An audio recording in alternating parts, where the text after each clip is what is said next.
welcome to episode 51 of the Youth Squad Legends series with Chesterfield. In a bit of a rush today because I've got to catch a coach in about 7.5 hours, so let's not dilly-dally. We've played 39 games, accumulating 80 points. It means that we've only got 7 games left, so I'm going to tackle just the 3 today, and then hopefully by this weekend we will be celebrating promotion to the Premier League. We do have a slight tactical change to talk through in the TT special. We are now on build-up style counter with Christy Mayer staying back. Most of the other roles have remained the same, but that has changed us to a custom tactical preset, and we know that that slows down player development, so the 2 times player experience is back on. Now let's listen to Posh Cutsy. Hello there, Posh Cutsy here. How are you doing? For every victory this episode, you can add 1 overall to a participating player. Simple enough. I know that you're in a hurry. Okay.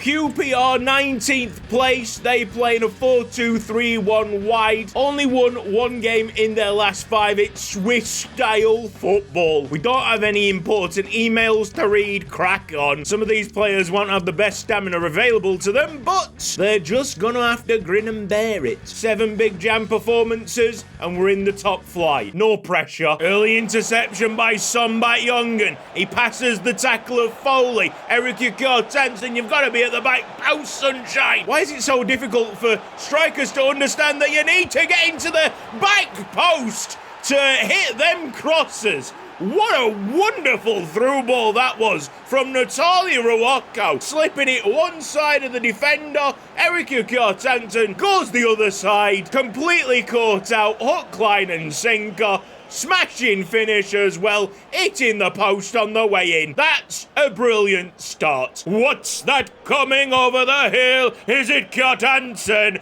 Is it Kjartansson? 22 goals in 25 matches. Could it be a 23rd? It's a beautiful ball in! Oh, straight at the goalie. Spent all last episode in the background developing these tactics, and I think they are working beautifully with this gameplay. Jam! Woo! All we need to figure out is the striker's placement. If we can get him to the back post, we're going to be twice as deadly. And also, if we can figure out how to score headed goals, I mean, that would be nice. Big clearance away from Christy Mayer. That's going to end the first half. It's been rather successful, don't you think? Perry Bobby Army! Perry Bobby Army! Perry Bobby Army! Shush, baby, please. QPR only having 1 decent chance through that entire first half. Second half has started in the same vein. We might not have all the possession, but when we do have possession, we make the most of it. We're looking like a well-drilled Premier League team already,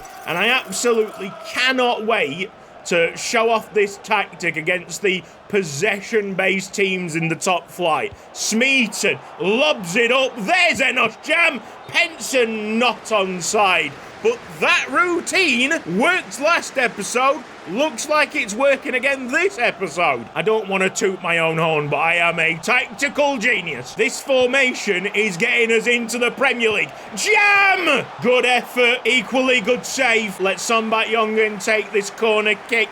Aim it for Enos. Win that! Jam with the step overs. Skips the slide tackle. A fake shot into the box. You just cannot stop this man. Zamazan Enosa! Get him subbed off. Let him save some energy. Ledi Shabba comes onto the pitch for the last 10 minutes. We'll have Raw killing off for Chris Bancroft, Chering Pem up top, and a bit of Lim Soccer at right back.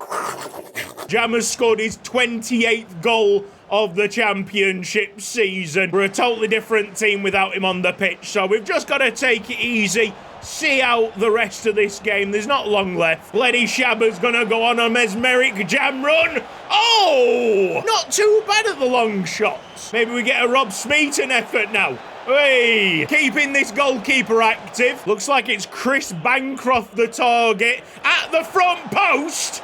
I tell you what, he didn't do too bad. Lad doesn't have any aerial or power header play styles, but he got it on target. That's full time. good win. And I believe I've just seen Leeds United drop points against Sunderland. If true, that's going to strengthen our position in second place. That's absolutely the case. The Black Cats winning by 1-0. Cheers, lads! Another relatively easy game to come. Watford currently in 22nd place. Travel to the SMH Stadium.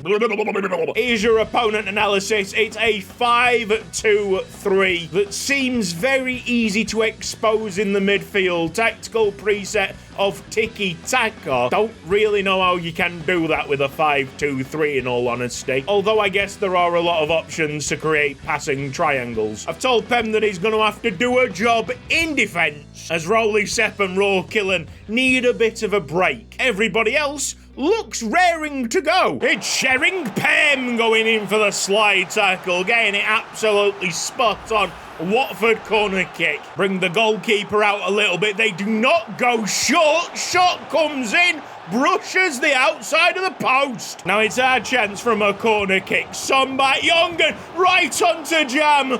Wasn't accurate enough, but fortunately, we've got a chance from the opposite side. I think I've started to prefer outswinging corner kicks. It's Sombat, not really on Jam this time, is it? Chris Bancroft covering the ground, gets all of the play off, goes in for a second challenge. A booking for Big Chris. Go on, Christy May. Get stuck in, lad. You are watching Boys Become Men. Yes! All we need to do is be patient. The opening will present itself. I have this feeling inside me that we're simply too good to not make chances. Azamazen and us. Clip it in. Oh, wonderful finish. Goalkeeper expected it to come across him, but Ruwako's found a gap at the front post. Beautiful, sublime. That is technical brilliance by our central attacking midfielder. Latortu across the pitch. It's Enos Jam, and Ruwako might be on for a second. Goes with his left foot. How about that? Ruwako's having an absolute stormer. Can we get Kjartansson involved? He is at the back post, to be honest. Oh, but that is a really poor cross. I feel like I have unlocked some kind of attacking fluidity in this team, and it is helping create the chances. It's helping us be a bit inventive on the ball. Here's Enos Jam, edge of the box. Could loop over. It's Kjartansson's to completely scuff. Flag saved as blushes there. Another tremendous defensive display by the unique Shering Pem, who set up this attack. Kjartansson can't get it into that side netting. There's a sense of confidence in this team that we haven't experienced much with first season championship sides, although we have considered a penalty there. So a chance for Watford to get a consolation. Oh, Alfie Hanford continues his poor run of form, saving penalties. I can't remember the last one that he actually stopped. And the kickoff from that goal was literally the last kick of the game. So it was a win. Would have been nice to have the clean sheet, but it's not doom and gloom. Another job done, another game closer. That was our game in hand over Leeds United, so all of a sudden there's a 6-point gap. I tell you something, with the way that this is going, we might not need an extra episode this season. Leeds United's next game is away against Southampton. That's probably going to be very tricky. Think we might potentially have this in the bag. They've gone and messed up again. They've lost against the Saints. Leeds United falling apart, and Chesterfield slipping into the automatics, taking all the spoils. We win the next two and we're essentially promoted because of our excellent goal difference. So let's have a look at the opponent analysis of Sunderland. 4-2-3-1 wide. A lot of teams play this way in the Championship. 18th place. Tiki-taka set up. Not much change in the side. It's pointless to change a winning team at this part of the season. I have given Rico Walden a crack in the net just for the banter. This run of lower place teams could not have come at a better time. We've had such a fabulous campaign. If Burnley weren't absolutely brilliant, we might have had a shot at the Championship title. But no one can say that they don't deserve it. They smashed us when we face them. They seemingly have smashed everybody else, and I'm quite scared to see what they can produce in the Premier League. If those guys are a traditional yo-yo team, then we are in some right trouble. Come on, we need to step it up. We've not even got out of first gear yet. Sunderland all over us. With a finish like that, no goalkeeper's gonna save it. The stadium alight erupts as Sunderland take the lead. Poor start here from Chesterfield. Maybe that's gonna be the wake-up call. Sheringham holds it up well. Jam tried to chip it into his path. Yeah, Chesterfield progressing now. Edge of the box. It's Jam. What a ball that is! Give this man 99 vision, because that was unbelievable. I don't think there's a weakness in Jam's game. That is a perfect midfielder, if I've ever seen one. Here's Natali Ruwako. Silky feet. Oh, he's having a great episode. Usually he goes under the radar. Not today. It seems quite inevitable now that Chesterfield are going to turn it around in the second half. We've got up to speed with this game. Just need the passing to improve overall. Here he goes! Enos Jam! The power! That is pretty damn outrageous. Overpowering the centre-back and slamming that thing into the crossbar, into the back of the net. Emphatic. 29 goals in 40 games from midfield. Give him the Ballon d'Or already. Next fixtures against Plymouth. Bro, we're there. We are Premier League bound. Far side of the throw-in taken by Christy Mayer. Sombat Jongen looks for Enos Jam, who plays it down the line. Ruwako waits for a Sheringham run that's instantaneous. That's how direct he is. Oh! Well, that's the best goal of the season.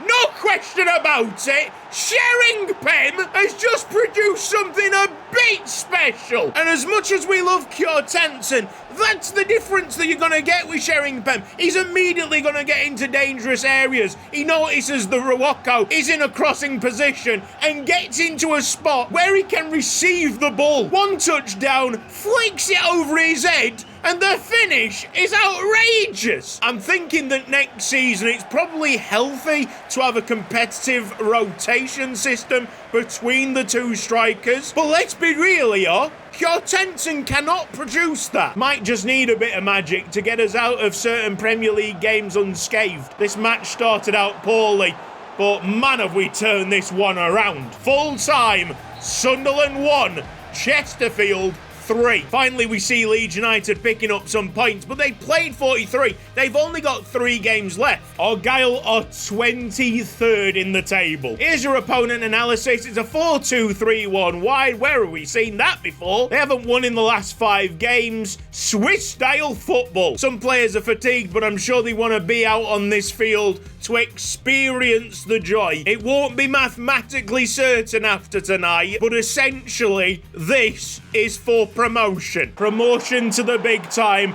and all that is standing in our way is 23rd place Plymouth Argyle. Get it done, lads. Early corner kick. It's Enos Jam going with the bicycle kick. That's probably the way that we score goals from the corners if heading is absolutely terrible. I have been advised to hold the left trigger before taking a headed shot. That does apparently help, but it also means that the occasional bicycle kick will happen. Here's Enos Jam.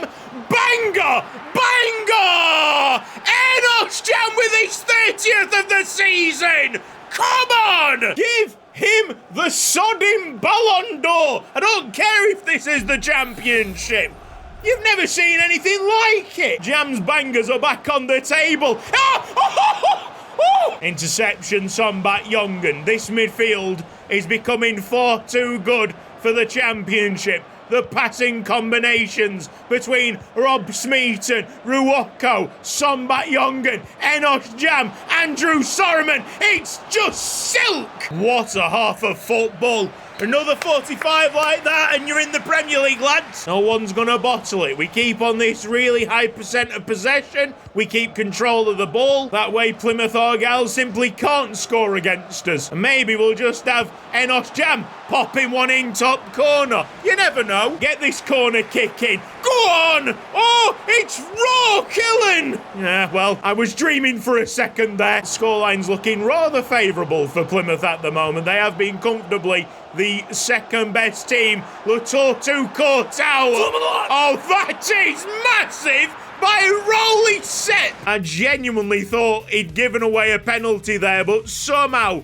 he's managed to get a touch on the ball before making impact with the player. That's just as good as a goal. Moments away, the full-time whistle goes. It's Plymouth Argyle 0, Chesterfield 1. Not mathematically certain, but all but promoted to the Premier League. Humble the Jam. Humble him. All right, this episode simply couldn't have gone any better. Does give me some problems with scheduling, I can't lie. I'll make sure that the first episode of Chesterfield in the Premier League drops on the weekend. However, do not expect things like the spreadsheet or Mansfield Town live streams to catch up in any way. Let's have a look at the other leagues, because if I've done this right, in League One, Mansfield should be running away with it, and indeed they are. I'll be real with you guys, I think we might actually completely drop Mansfield action from League One this season because of the save game problems that we've had. We won't be able to have a full season with them anyway, so we might pick up their story in the Championship next season. Tell you something, there's still a bit of a race for the top goal scorers. Ipswich's Jack Clark has scored 27 from 44. Fabrizio is still there on 25. Got to keep an eye on that over the last few games. Very safe now to quick sim. Swansea City away. That's the draw that we needed. Kenneth Pedrero, of all people, scoring what technically is the goal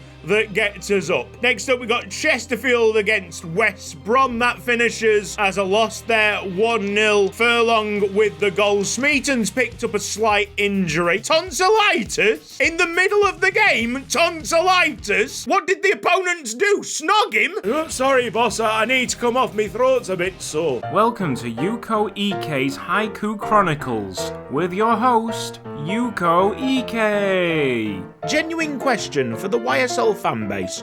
What's your favourite food? So the captain goes missing for the final game of the season, but it's alright because we've got Middlesbrough against Chesterfield, finishes 2-2. Jam gets a goal. Christy Mayer on the score sheet. Surely that single goal for Jam gets him over the line, winning the Golden Boot and obviously the Player of the Season, hosted by Eric Cantona. Yes, he comes up to the stage, grabs a mic and goes, I am the Mezen Enos, and then leaves the entire venue with the award. Look, we will have a poll on the Player of the Season, but I am so confident that the fans are going to choose Enos Jam that I am going to announce that he's already my Player of the Season and the fans' Player of the Season. Now, you have the chance there to do something absolutely hilarious, but I doubt that's going to be the case. He is just so bloody good. How has he only got 1-star weak foot? Because he doesn't fit the system, the worst player here, no doubt, Robert Fitzgerald. He's not really been helped by the fact that this season Kjartansson and Pem